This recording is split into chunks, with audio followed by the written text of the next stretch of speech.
Assalamu alaikum students. Today we are going to look into one of the basic topics, fundamentals of mendelian disorders, or as they call it, single gene disorders.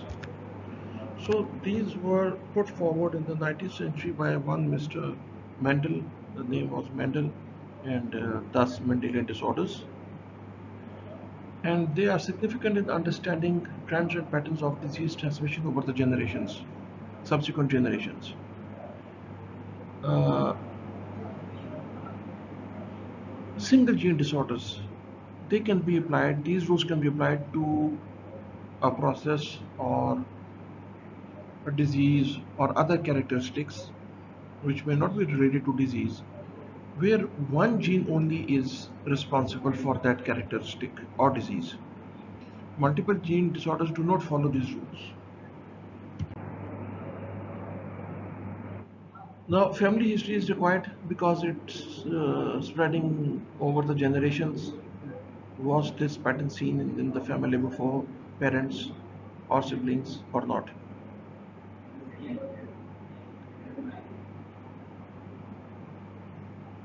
Genetics, well, environment has got a role in expressing genetic diseases. Maybe not a conducive environment will produce less of a disease or milder disease. Well, and environment which is not very good, that will be more conducive to the disease. Again, although it's a single gene disorder, but the same single gene is not exactly the same in the whole of the world. There are differences, little bit of differences which do not affect the function of the gene as such, but there are slight differences which are known as polymorphism of the gene, that is. More than one form or version of these genes are present amongst the population at large. These different versions of the same gene are known as alleles. Mutant version and the normal version, and the one that causes the disease and one that is mutant does not cause disease. All of these are known as alleles. Here a basic diagram depicting blue normal, red affected with some condition, and here we can see that over the generations some will be affected, not all will be affected. In dominant mode, almost all will be affected practically, and in the recessive mode of the gene, that is, only 1 in 4 will be affected. That is the offspring. Normal allele, rare or diseased allele, one person will carry one allele only. More of the abnormal allele, if present in the population, or maybe a particular population, a particular area, that will have more frequency of the disease. The disease will be commoner in that area. So, gathering stats, that is, working public health is also very important, so that we can know where a disease is present more treatment can be done there. That is, we focus on treating people there.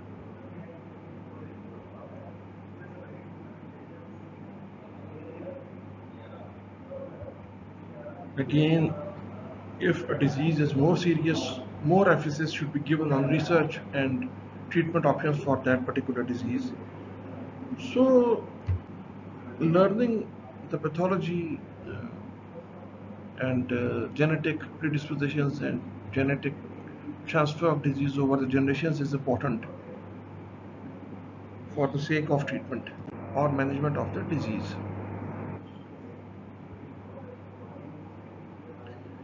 We talked about like this recessive and dominant. If one allele of the gene can produce a disease, it will be dominant, and if both two alleles are required to produce a disease, that will be known as recessive, because that will be produced in lesser amount of cases. Two alleles with disease gene are not easy to come at one place in one person, because for that both the parents must be carriers of that recessive disease. For dominant, if it comes from one parent, it will be enough. It will cause a disease, maybe milder in some and moderate or rather severe form in others. That does happen. But it will present with the disease. Rarely, person may not present with clear-cut symptoms. Autosomal dominant, autosomal recessive, again X-linked dominant and X-linked recessive. Why X-linked disease? That is seen more in males. Mitochondrial problems shall only come from the mother because mitochondria and other organelles are inherited from the mother. Father basically will contribute the genetics.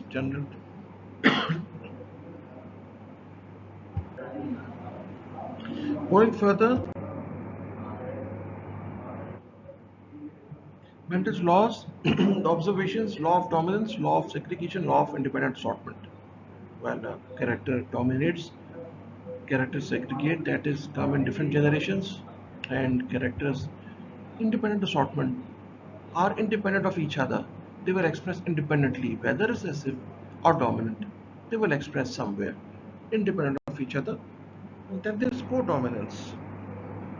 Codominance characters express mixed together, like the color of this flower, white and red, and it comes out with all the offspring as pink.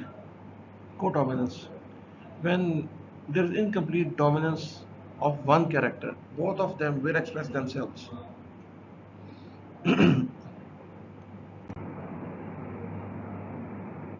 So here, law of dominance, mutant, sorry, not mutant, but dominant character as seen in the diagram.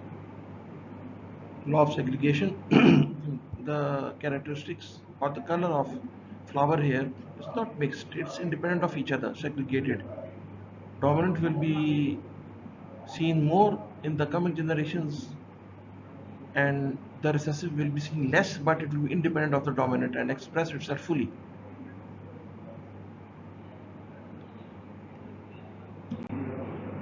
Law of dominance. Parents with different but pure traits or characteristics made together, one trait will be seen in the next generation which will be dominant. Phenotype. This will be seen as the phenotype. This is also the first law of inheritance. The dominant trait is seen as the phenotype, and this is known as the first law of inheritance. Each character is controlled by a pair of specific genes, and heterozygous pairs, one gene will dominate the other. There are two alleles, the dominant one will be the one that will be expressed. In the next generation, first generation F1, next generation F2. First generation after parents F1, second generation after parents F2. Both traits will be observed in the ratio of 3:1 in the F2 generation. As seen here in the picture, the recessive one will be seen in the next generation as 1 out of 4. Now this is a chance, you see this may not exactly present itself as in this particular ratio, that is 1:4. It can be more or it could be less, and you won't see any of the recessive ones, but generally this ratio will be followed more or less.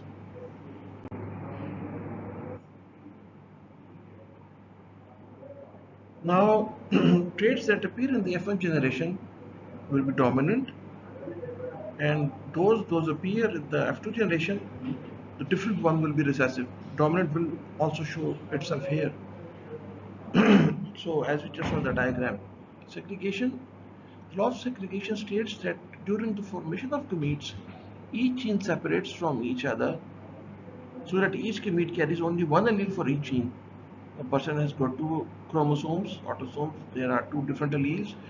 In the offspring, only one allele will go because the other allele will come from the other parent. So that's how things go.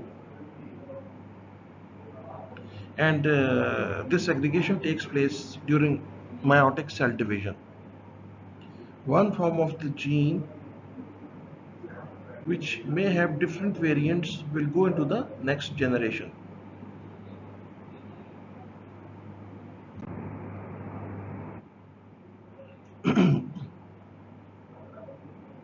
Two alleles of a pair are different.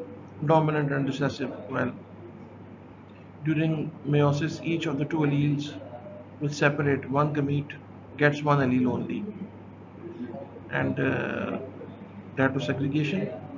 Independent assortment, alleles for separate traits are passed independently of one another. Different colors of the flowers, well, they express independently. Traits are passed completely. Transfer of one type of allele does not affect transfer of another type of allele into the next generation. Well, it may be recessive, but it will be expressed independently whenever expressed. Phenotypic ratio for this expression is 3 to 1, as we have already seen in coming generations. This independent assortment is seen in eukaryotic organisms during meiotic metaphase 1. We already covered it occurs in meiosis, and physical basis of this phenomenon is the random orientation of the chromosome, the doubled chromosome. Exchange of genetic material takes place in this, well, of course, increases genetic diversity, and thus the genes are carried independently over generations, segregated and assorted independently. Here we see that wrinkled green is recessive, round yellow.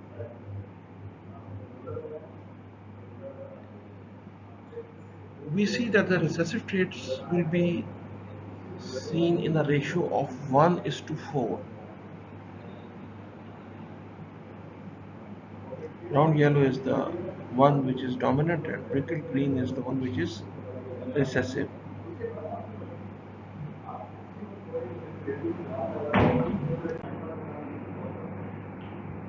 This is the place, well, just to clarify, where during meiosis the double chromosomes are separated, the two chromatids are separated from each other, and they go into the cells in a single form, so that the gametes of the other parent come and combine to give the normal number of chromosomes. Again, Mendel's laws are applicable only to characteristics that need one gene, not more than that. If a characteristic needs more than one gene or polygenic expression, then these laws cannot be applied. And a good example of such characteristics is like height, eye color, or skin color, or body build type. Okay, so this was about Mendel's laws and a few examples. Thank you very much for now.